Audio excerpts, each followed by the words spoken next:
Hi guys, it's Brittany. Welcome to a new episode of Incredible Movie Facts. And today is Incredible Facts on Tarzan. So I'm gonna get started.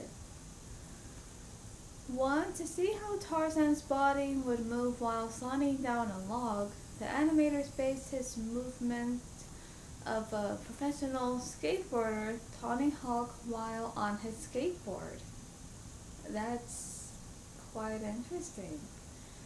Two, the reason why Turk is a female in this film is because, according to producer Bonnie Arnold, when male actors auditioned for the part, none of them clicked. When Rosie ODonnell stepped in to audition, it worked and she got the part. She said of the gender change, you don't have to be a guy to be a best friend. And yeah, that's interesting also because there was just a time where I was just confused whether Turk was a male or female, so I didn't know what. I was confused, like real little. But at some point I thought, okay, she has to be a girl because her voice doesn't, sound any different. And I thought, yeah, it must be. So, turns out my instinct feeling was right. She was a girl. So, yeah, I have to actually agree with the producer on that you don't have to be a guy, to be a best friend to a guy, because you don't, that's just not it. Because to be honest, you could be best friends with anybody, male or female, so I'm glad that she pointed that out. Three, the first Tarzan movie to have one word title. Well, that's true, because it's just Tarzan for for this movie. Because I think with the other Tarzan movies, it's like somewhat a little long, because it's not just one word, it's like maybe 3 words or maybe a bit more. 4, this is not Glenn Close's first involvement in a Tarzan movie. She dubbed the voice of Andy McDowell in Greystoke, The Legend of Tarzan, Lord of the Apes. Wow, that's something that she actually did that first, and then she did this. That's interesting. 5, Laura Linney auditioned for the role of Jane Porter. Oh, I wonder how that audition went. I don't know. 6, one of the main reasons why animation was chosen as the perfect way to execute a Tarzan story was because the character is lithe and animal-like. It would have been nearly impossible to achieve those effects with live action. I do have to agree on that, because if you actually picture a live Tarzan movie, especially when he's sliding down the logs and just certain things that you see in this movie, it's like how would that been possible? But yeah, I'm glad they went with it, like the animation, special effects for this movie, because it just turned out really good. But of course, I think you all know that there is a live action Tarzan movie playing right now at the moment. And I don't know if he's sliding down on any logs or not, or if he's just swinging from vines from tree to tree. I don't know exactly. It is out, but yeah, I want to see that myself, because when I saw the trailer, it just looked really good. But for now, we're talking about this Tarzan, this movie. What was I? 7. The first Disney animated feature film to open at number 1 at the American box office and to win an Academy Award since Pocahontas. Wow, I think they did such a good job that, they happened to win an award for that, and that's just really great. I'm gonna give a big applause for Tarzan for being number 1 at the box office and for winning that award, because you deserved it, because it's a good movie. 8. A teapot and a set of teacups and explorer's camp resembles to Mrs. Potts and her teacup children from Beauty and the Beast. That's something that I've noticed when I was quite little. Seeing the teapot and the teacups that resembles, to Mrs. Potts and her teacup children from Beauty and the Beast. I thought, they looked familiar, but at the same time I thought, so if they're here in Tarzan, how come they're not alive? Because, Beauty and the Beast, before they turned into furniture, they were actually humans at the time before this enchantress turned into this prince into a beast, which turned everyone in there in the castle, turned everyone into objects, like furniture objects and just certain things. So yeah, I was just kind of really wondering, why do they look so still? But yeah, that's the Easter egg right there, which is nice to put in that. 9. Patrick Stewart and Ian McKellen were both seriously considered for Clayton before Brian Blessed auditioned for Clayton. The directors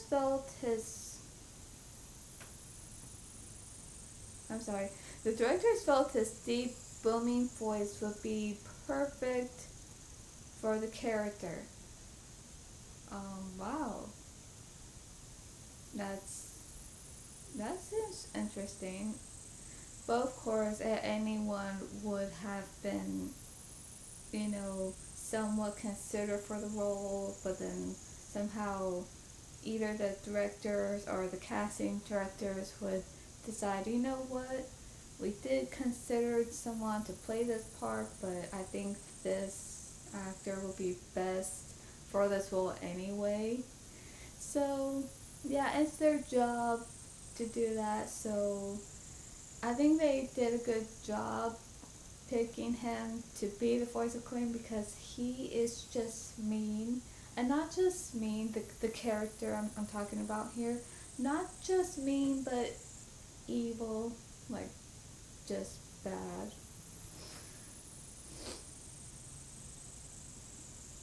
10. Minnie Driver largely ad-libbed the breathless speech in which Jane tells her father and Clayton about meeting Tarzan for the first time.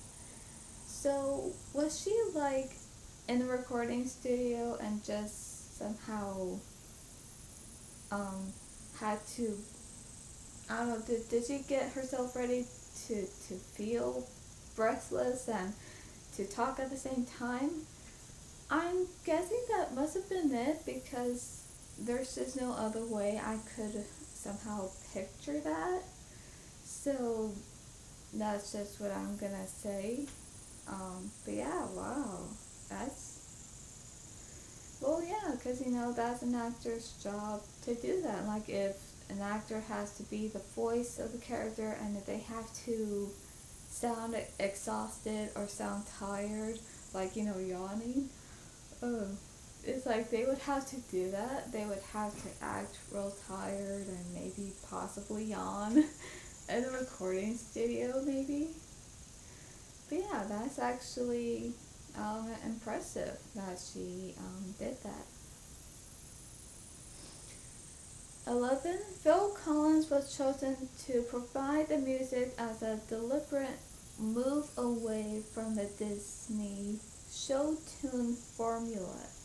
And I think what they mean is that probably with the older Disney movies at the time, that maybe most of those music was like show tune, and so I think they wanted to get like away from that, from that type of music, and to have this whole new different music um, to the movie, because I think they just wanted a different feel, like not with just the environment, the characters, but I think they wanted a different feel to the movie, even with the music, because it's just gonna make it, um, I think, more interesting, and the best way to give this movie much more.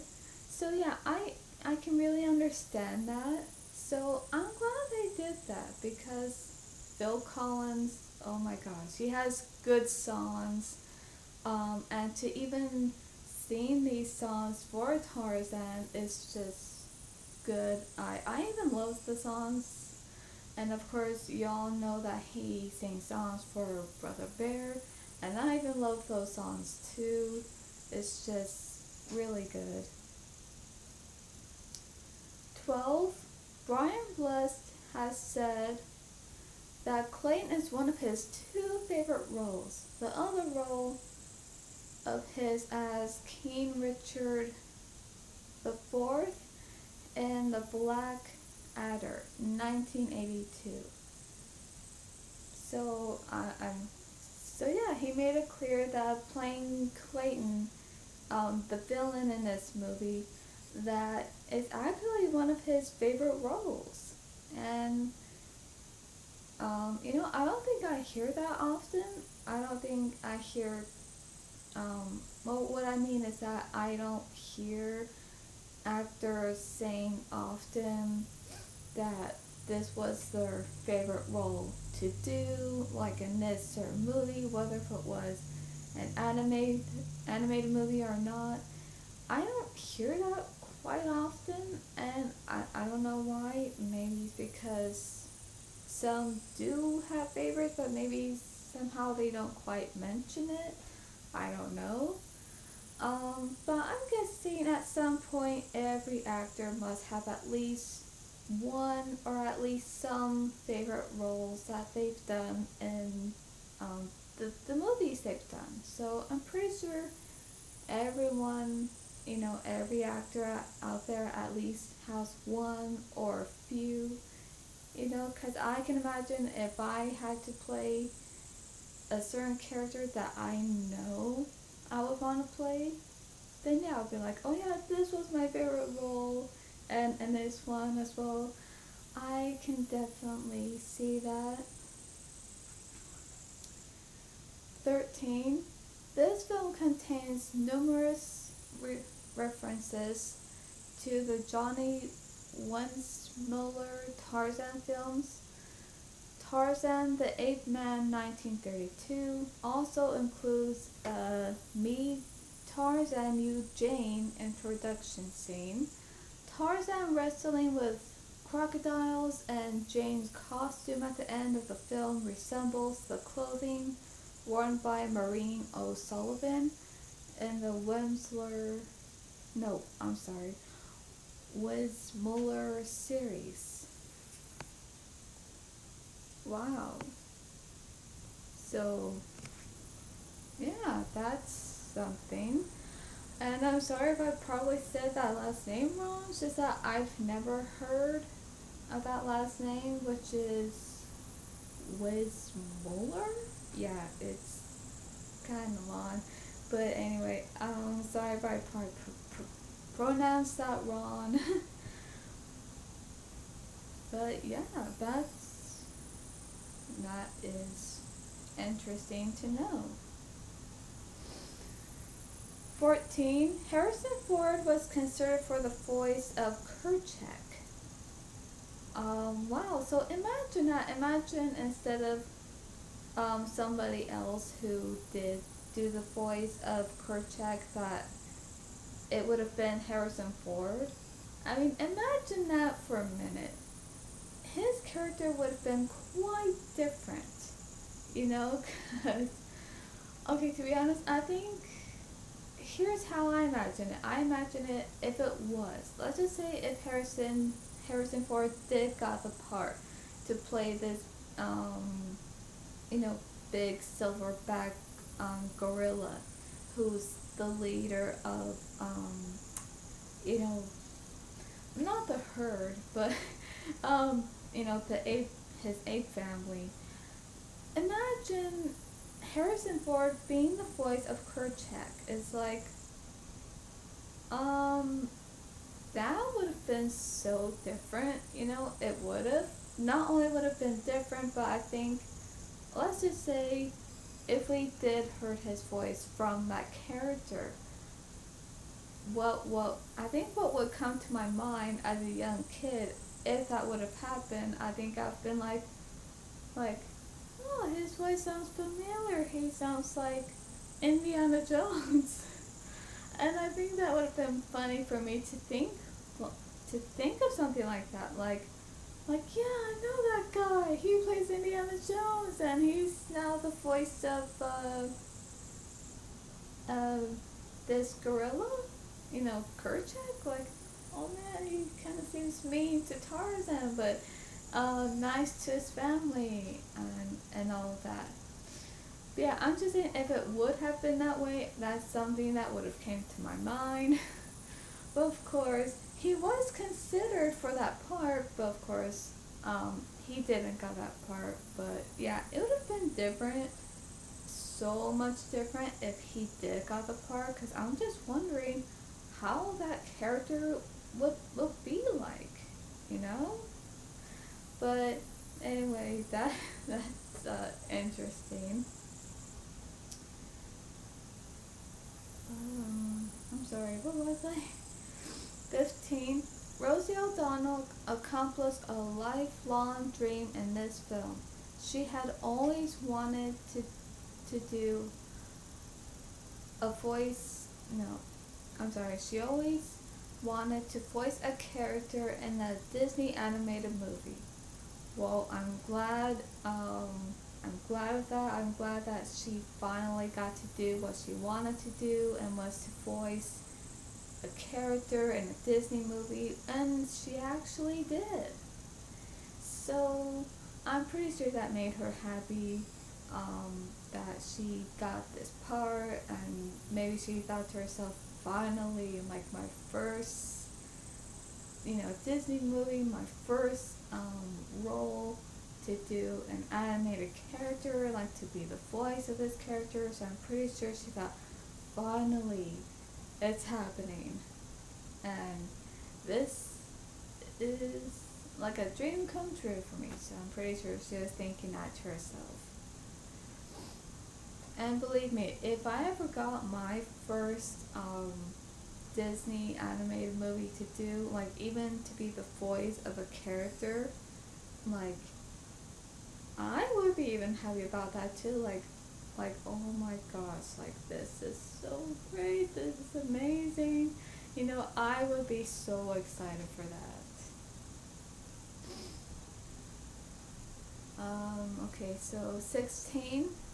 The signature Tarzan yell is provided by Brian Blessed, the voice of the villain Clayton. Now, this is surprising because I thought the actor who voiced Tarzan, you know, Tony Goldwyn, I thought he probably did the yelling for Tarzan, or I thought, or maybe if it's not him, it could have been somebody like maybe the crew, members, maybe it could have done, no, maybe it could have been like maybe a producer or just somebody who probably works behind the scenes of the movie that somehow maybe knew how to do the yell or maybe had to practice and got it done.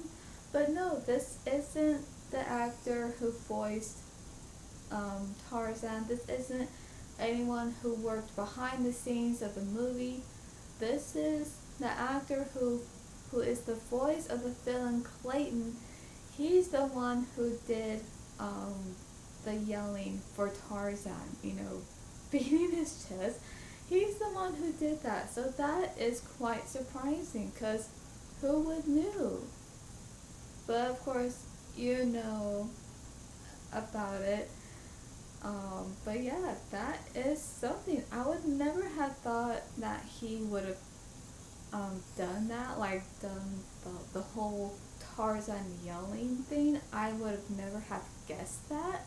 But of course, since it was, I would have to say you did a good job because it was just convincing and it just didn't make me think of who it really was.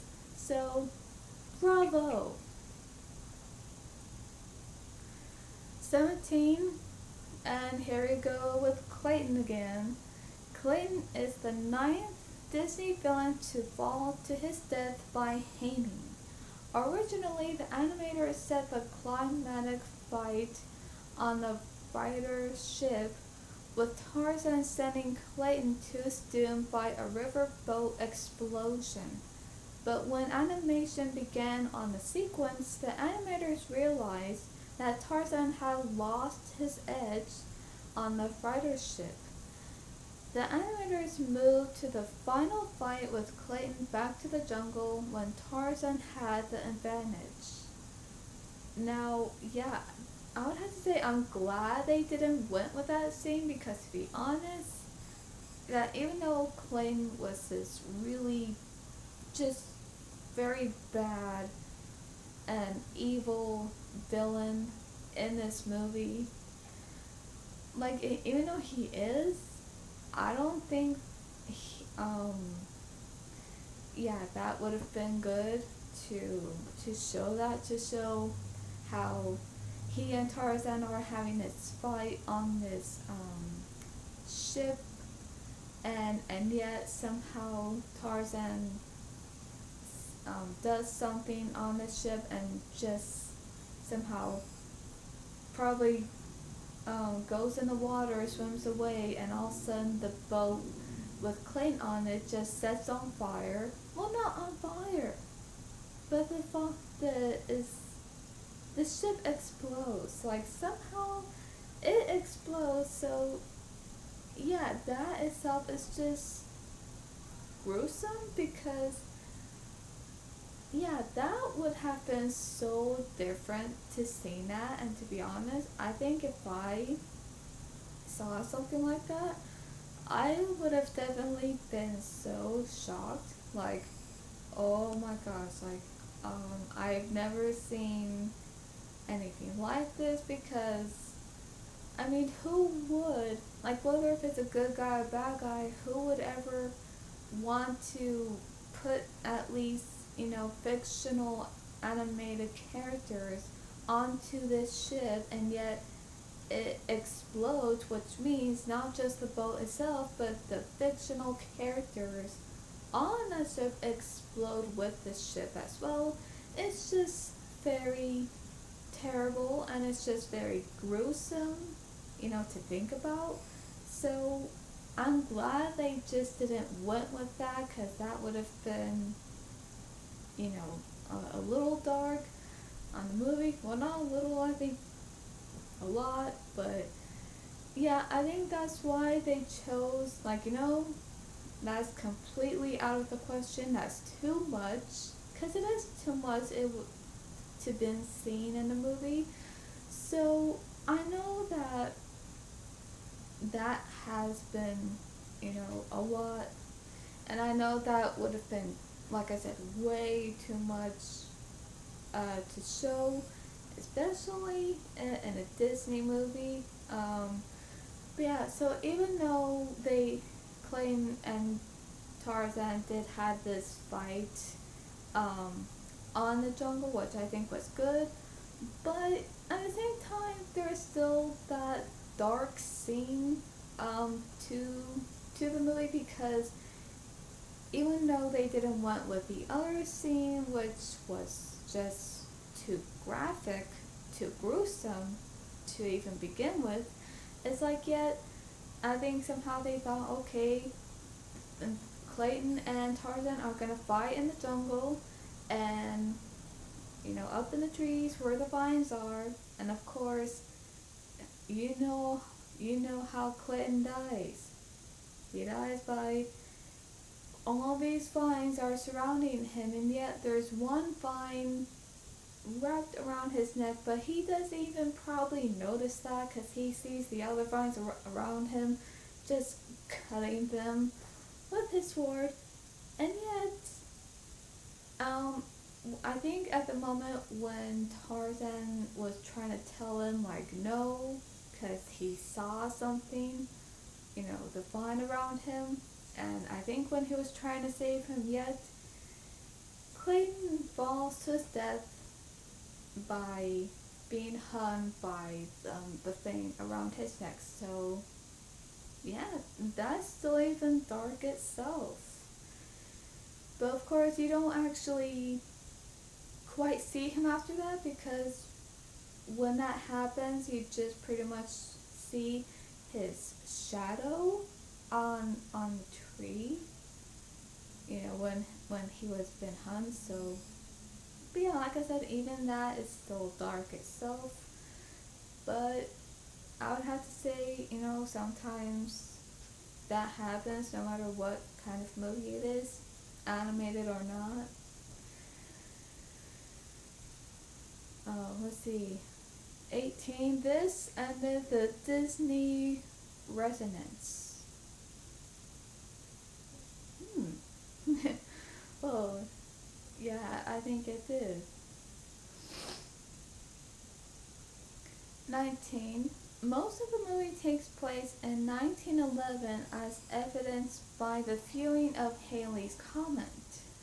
The original shipwreck happened in 1888. Okay, so think of this.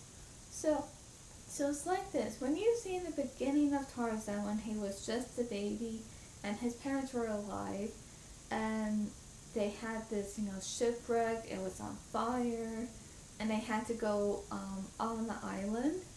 Okay, so that shipwreck that happened at the beginning, that actually happened in 1888. And pretty much, I think when Tarzan, pretty much when Sabor killed his parents, which was so sad, and since Kala, finds him, and she takes him with her, and pretty much all his life, Tarzan was raised by apes, and so I think pretty much when Tarzan was growing up with his ape family, that I think it was like somewhere like in the early 1900s. So I think when he was older at the time, I think when he was older, like an adult Tarzan, pretty much the movie takes place in 1911. Wow. I probably would never have guessed that, because to be honest, I know that even just by looking what the characters wear, their clothing are different. Yeah, somehow I thought, I'm guessing like around this era, it must be like what, in the 1900s, like somewhere around there. So I couldn't be too sure if it was like 1920 or 1915, like I couldn't tell exactly, but it just shows that it was 1911, so I was close. I was close of where exactly around there. But yeah, that is interesting. And last but not least, 20, Lance Henriksen was cast as Kerchak, as the filmmakers felt only his powerfully deep and gruff voice would be able to fill the immense size of Kerchak. And yeah, I would have to agree with him. I would have to agree on the filmmakers on this, that he was the perfect choice to be the voice of Kerchak, because he just seemed, like his character just seemed stiff and very intense, and just wasn't getting along with Tarzan. And well, of course, he also seems very protective, because as you can see that when Tarzan took Jane and her father and Clayton along to see his family, of course, something goes wrong, and when Kerchak comes along, he just gets so angry. Like, not just angry at them for coming, but he even gets angry at Tarzan because he brought them along. So yeah, I would have to say that yeah, that was a good choice for that. So I would say this is the end of Incredible Movie Facts. And if you like this video, give it a like. And don't forget to subscribe so you won't miss a video. And I'll see you next time. Bye.